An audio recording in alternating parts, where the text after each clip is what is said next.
2006နှစ်ဇန်နဝါရီလ23ရက်နေ့ပေါ့ဗျာအာဂျင်တီးနားနိုင်ငံ Buenos Aires မြို့က Banco Rio ဘဏ်ရှိမှာတော့ရေးအရာရှိပေါင်း300ကျော်ဟာတနက်တွေနဲ့ဝိုင်းထားကြတယ်ဗျာ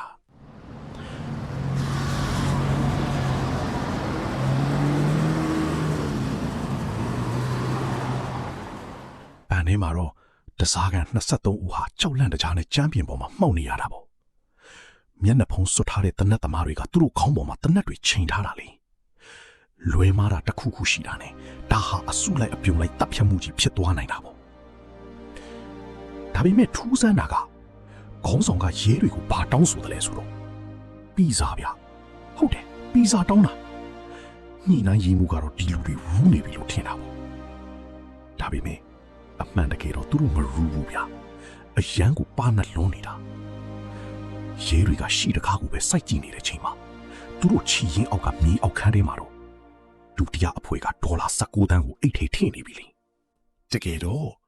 အပေါ်ဓာတ်ကတစားကန်အကျက်တဲဆိုတာဇလန်းတက်တက်ပဲဗျတနတ်တွေဆိုတာလေကလေးကစားတဲ့အယုတ်တွေသူတို့တွေဟာရဲတွေကိုအဆက်ခွဲပြီးလက်နက်မဲ့ရန်ငုံမဲ့ဒါဟာပိတ်ဆံမြတာအချစ်မဟုတ်ဘူးဆိုတဲ့ဇာတိုလေးတစ်စောင်ကိုခြံထားခဲ့ကြတယ်ဗျလူ6ယောက်ကတရားဥပဒေကိုဘယ်လိုမျိုးလှည့်စားသွားတာလဲဒီနေ့ကျွန်တော်တို့အတူတူနားဆင်ကြည့်ရအောင်ဗျ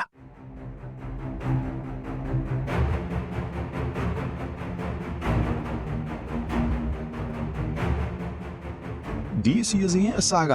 2003ခုနှစ်ဒီဇင်ဘာလမှာစတာဗျ Fernandez Araujo ဆိုတဲ့အမှုပညာရှင်တယောက်ပေါ့သူကပတ်စံရဖို့ရုန်းကန်နေရတဲ့အမှုပညာသမားဗျသူဟာသူ့တိုက်ခန်းထဲမှာစီးလိမ့်ညှိတောက်ရင်သတင်းဖြတ်ပိုင်းတစ်ပုဒ်ကိုစိုက်ကြည့်နေတယ်အဲ့ဒါဟာ1999ခုနှစ်ကဘန်ဓမြမှုမှာရဲတွေကတစားကန်တွေကိုတတ်မိတဲ့သတင်းတွေကိုကြည့်ရင်လည်းအကြံတစ်ခုရလာတာပေါ့နော်ငါဆိုရင်ဘန်တွေကနေ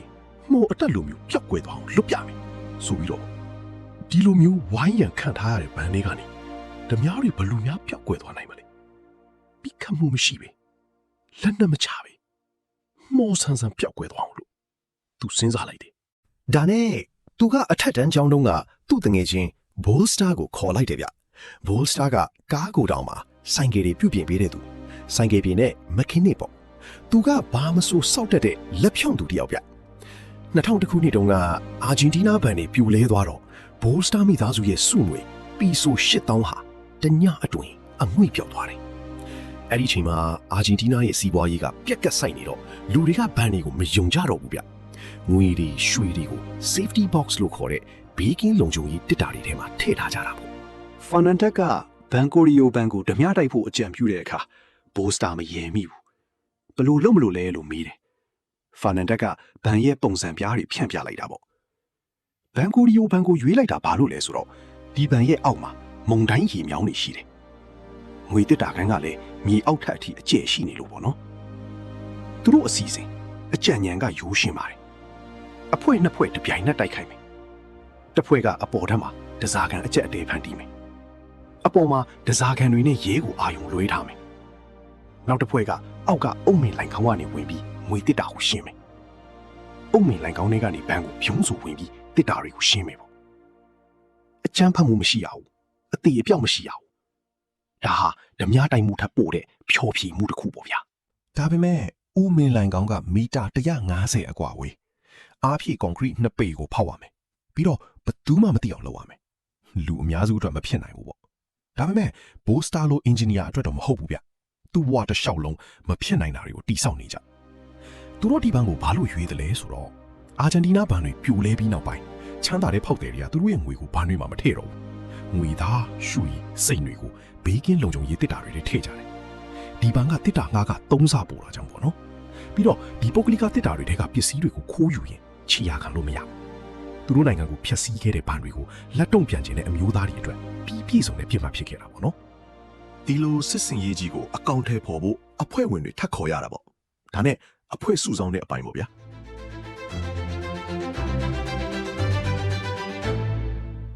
2004ခုနှစ်ဇန်နဝါရီလဖာနန်ဒက်စ်အေဟိုကရူဘန်ဘက်တူဒီအာတာစီသွားတယ်ဘက်တူဟာ1980ပြည့်လို့နှစ်တွေတုန်းကစူပါဘုံကိုခိုင်းတဲ့ဘန်18ခုဓမြတိုက်ခဲ့ဘူးလေ ငွေတစ်တာအပြင်စင်ရဲတုံပြန်ချင်းတစားကန်စိတ်ပညာအကုန်သိတယ်ဖာနန်ဒက်စ်ကအစီအစဉ်ကိုရှင်းပြတော့ဘယ်တိုကမိကွန်း3ခုမေးတယ်ဘလောက်လဲတနက်ဘယ်နှလက်လဲလူဘယ်နှယောက်လဲအဖေကဒေါ်လာ30အနည်းဆုံးတခဲလက်နဲ့3ညလူ6ယောက်ဘယ်တိုသဘောတူတယ်ဒါပေမဲ့အချင်းနေတစ်ခုနဲ့သူ့ကိုယ်ပိုင်လက်တွဲဖို့ကိုခေါ်လာမယ်အဲ့ဒါကလူးစ်မာရီယိုပီတက်အယူခွေးလို့အမည်ပြောင်းပေးထားတယ်စစ်တပ်ဟောင်းဝင်အကြမ်းမဖက်ပဲချင်းချောက်မှုမှာကျွမ်းကျင်တယ်တစ်ခါတော့ကတစားကန်43ယောက်ကို6နာရီကြာစိတ်ပိုင်းဆိုင်ရာဖိအားတစ်ခုတည်းနဲ့ထိန်းထားနိုင်ခဲ့တယ်တစ်ခါမှတနက်မပြစ်ဘူးသူရှိနေုံနဲ့လူတွေလိုက်နာကြတယ်ပြီးတော့ Alberto Doc Soles နောက်ထပ်စူပါဘုံကိုင်းဝင်ဟောင်းတစ်ယောက်ပေါ့သူကရှင်းနှစ်ကြာအချင်းကြခံပြီးစိတ်ရှိတီးခံတဲ့အစီအစဉ်ဆွဲတဲ့အမှုပညာကိုကျွမ်းကျင်လာတယ်သူ3လကြာဘန်ကိုစောင့်ကြည့်တယ်ဝန်ထမ်းတွေရဲ့အလုပ်ချိန်လဲချိန်တန်ချက်ကထရက်ကရောက်ချိန်မန်နေဂျာစီးလိပ်ဖြတ်ချိန်နိုင်နဲ့သူဘန်းရဲ့စီးချက်တွေကို10မိနစ်စီအချိန်စရာဆွဲတယ်ချမ်းသာတဲ့ဖောက်တယ်တွေအားလည်းရဲ့မသွားခင်သူတို့တစ်တာတွေလာဖွင့်တဲ့အချိန်ငွေတစ်တာလုံခြုံရေးအရှိဆုံးအချိန်နောက်တစ်ယောက်ကတော့ဂျူလီယန်ဇာလိုချာဗာရီယာကထွက်ပြေးရင်မောင်းပေါ့သူကဘန်အတွင်းမဝင်တဲ့တယောက်တည်းသောအဖွဲ့ဝင်ပြိုင်ကားပြုပြင်သူဟောင်း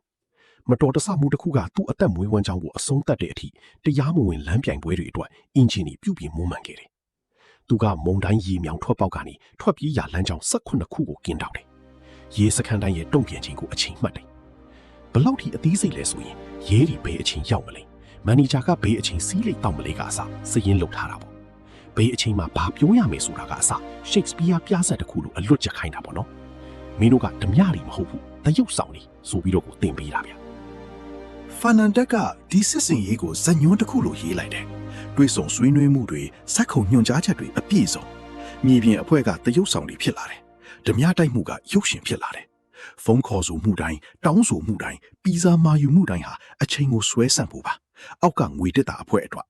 သူတို့တွက်ချက်တယ်။တက်တာအလုံးအလောက်ဖွင့်ဖို့2နာရီ9မိနစ်အတိအကျလိုမယ်တဲ့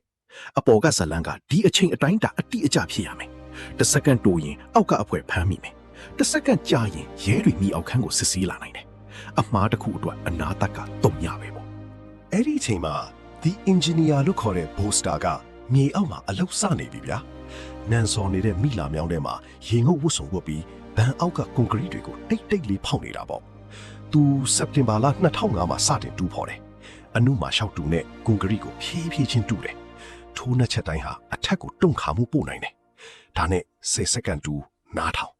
4နာရီကြာတော့6လက်မှပဲဝင်သေးတယ်။ဒီနှုံးဆို15ညကြာမယ်။အောက်တိုဘာလမှာမိုးသေးထန်လို့ရေမြောင်းတွေရေရှမ်းတယ်။စုပ်ဆက်တွေတက်ရတယ်။တညမှာမီသိန်းတန်းခွေပါဝင်မှုမြင့်တက်လို့တတိပေးသံမြဲလာတော့စုပ်ပြီးအောက်ဆီဂျင်ဘူးနဲ့ပြန်လာရတယ်။နောက်တညမှာဦးမင်လိုင်ခေါင်းထဲနေတဲ့ဦးမဲအိမ်မဲတယောက်နဲ့တွေ့တယ်။ဒါပေမဲ့သူလည်းလန့်ပြီးပြေးသွားတယ်။သတင်းစာမှာတန်တရားဖြစ်စရာဘာမှမပါတော့ဘူစတာဆက်တူတယ်။သူကဗန်ရဲ့ကြွေပြားချမ်းဖြင့်အောက်အထိရောက်အောင်ဖောက်ပြီးတော့အပေါက်ကိုခဏပြန်ပိတ်ထားတယ်ဗျာဓမြတိုင်မဲ့နေကြမှာတစ်ချက်ထင်းနဲ့ဖောက်လို့ရအောင်လို့ပေါ့နော်ဘလောက်တောင်စနစ်ကြတယ်လေဗျာသူတို့တွေဟာလူတက်ဖို့တနက်တွေကိုမပြင်ဆင်ပဲလူမြောက်ဖို့လမ်းကြောင်းကိုပဲတိချပြင်ဆင်ခဲ့ကြတာပေါ့ခရစ်စမတ်မတိုင်ခင်9ရက်အလိုမှာနောက်ဆုံးအစမ်းလေးချင်းမှုလုပ်ခဲ့ကြတယ်ဝင်ချိန်ကနေထွက်ချိန်2နာရီ9မိနစ်ဇန်နဝါရီ17 2006လှုပ်ဆောင်ချိန်မတိုင်ခင်48နာရီအလိုမှာအယုတ်လက်နက်တွေဖြန့်တယ်ဇန်နဝါရီ23ရက်အတွက်မိုးလေဝသခန့်မှန်းချက်ကမိုးသာအပူချိန်89ဒီဂရီ Fahrenheit ရဲတွေလီးလံတဲ့6ဝတ်တန်စာကိုရှောင်နိုင်လောက်အောင်ပူတယ်ဒေါကမီးတယ်တယောက်ယောက်တည်ရင်ကိုတစားခံပဲဖြစ်ဖြစ်ရဲပဲဖြစ်ဖြစ်သူတို့တွေကတယောက်ပဲဖြစ်ဖြစ်အဲဟိုရဲ့အဖြေကချက်ချင်းပဲငါတို့အရာအားလုံးစွန့်ပြီးပြေးမယ်ဘယ်သူမှမသိမှဒါအလုပ်ဖြစ်မယ်ဒါပေမဲ့လူ6ယောက်ဟာအစစ်အမှန်ကြည်စံတတောက်မှမပါပဲတစားကန်23ယောက်ကိုဘလောက်ကြာထိန်းချုပ်နိုင်မလဲပြီးတော့သူတို့တွေကတယောက်ရဲ့ဇနီးကလျှို့ဝှက်ချက်ကိုရှာတွေ့သွားရင်ဒါကဇလန်းရဲ့အလှအပြောင်းပါ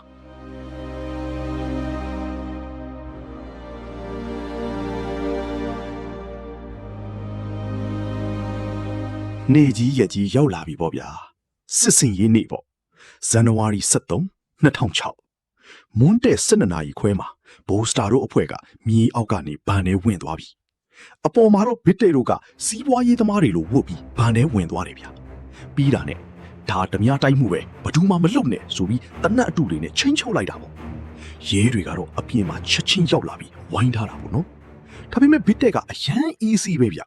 ရဲတွေကိုဖုံးခေါ်ပြီးကျွန်တော်တို့ဘဒူးကိုမှမထိခိုက်စေချင်ဘူးအချိန်ပေးပါဆိုပြီးညှိနှိုင်းနေတာပြီးတော့ဟိုကတောင်းဆိုတဲ့ရဟတ်ရင်လို့ဘာလို့မတောင်းပဲပီဇာတောင်းလိုက်တာလေ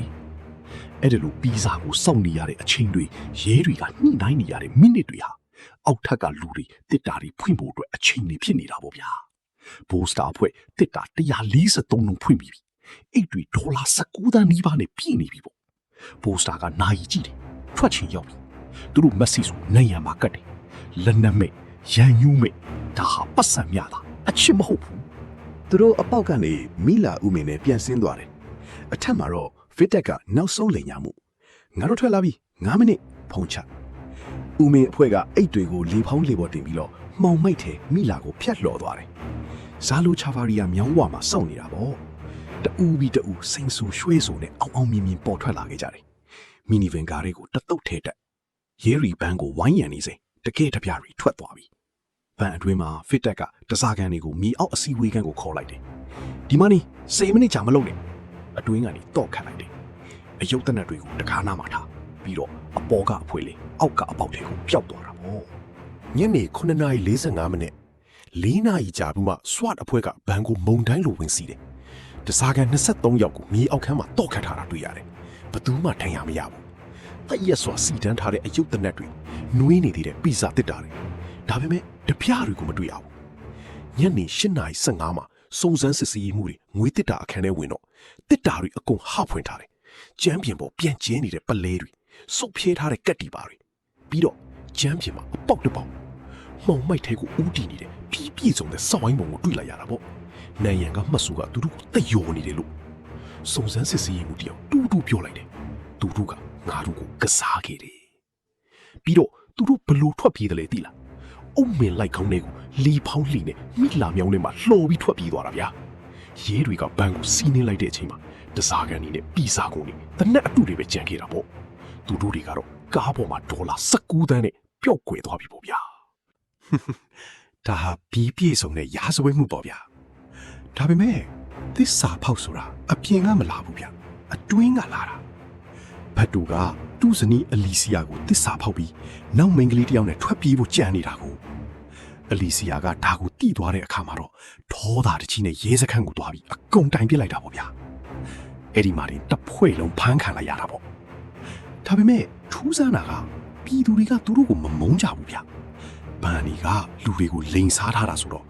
မင်းတို့ကငါတို့ကိုစားလက်စားချပေးတာပဲဆိုပြီးတရေကောင်းနေလို့ဝိုင်းဝန်းအားပေးကြတာပေါ့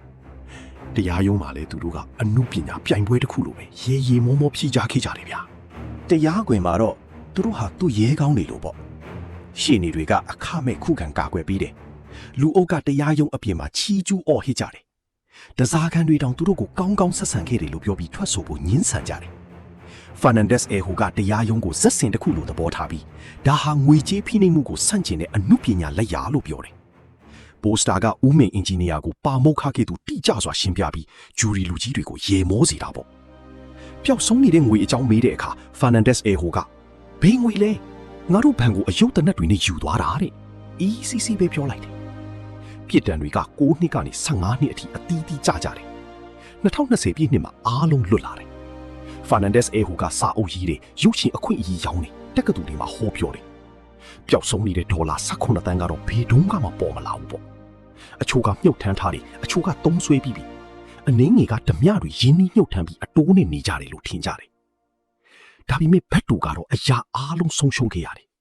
ငွေမိသားစုအဖွဲထံကလီးစာမှုပြီးပြည့်စုံတဲ့ဓမြတိုက်မှုကိုလှုပ်ဖို့ဆောင်ဖတ်ဖြစ်ခဲ့ပြီးမြဲသူ့ကိုယ်သူရှီးအကြဆုံးအားနည်းချက်ဖြစ်တဲ့တစ္ဆာဖောက်ခြင်းနဲ့ဖျက်ဆီးခံခဲ့ရတယ်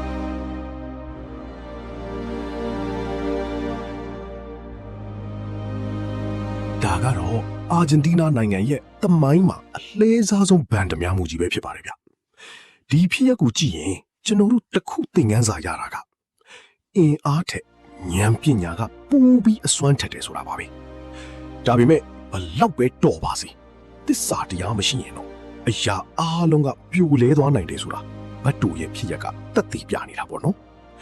အခုလိုစိတ်ဝင်စားစရာကောင်းတဲ့သမိုင်းဝင်ဖြစ်ရပ်မှန်တွေကိုအမြဲနားဆင်ကြနေဆိုရင်တော့ကျွန်တော်ရဲ့ channel လေးကို subscribe လုပ်ထားပေးပါဦးဗျ ဒီဗီဒီယိုလေးကိုလည်း like and share လုပ်ပြီးတငယ်ချင်းတွေကိုပြန်ပြောပြပေးကြပါဦးနော်နောက်ထပ်ဘလူးစိတ်လောက်ရှားစရာဇလန်းတွေကြားကျင်တယ်လေဆိုတာကိုလည်း comment မှာရေးပေးခဲ့ပါဦးဗျနားဆင်ပြီးတဲ့အတွက်အထူးပဲကျေးဇူးတင်ပါတယ်ဗျအားလုံးပဲအဆင်ပြေကြပါစေ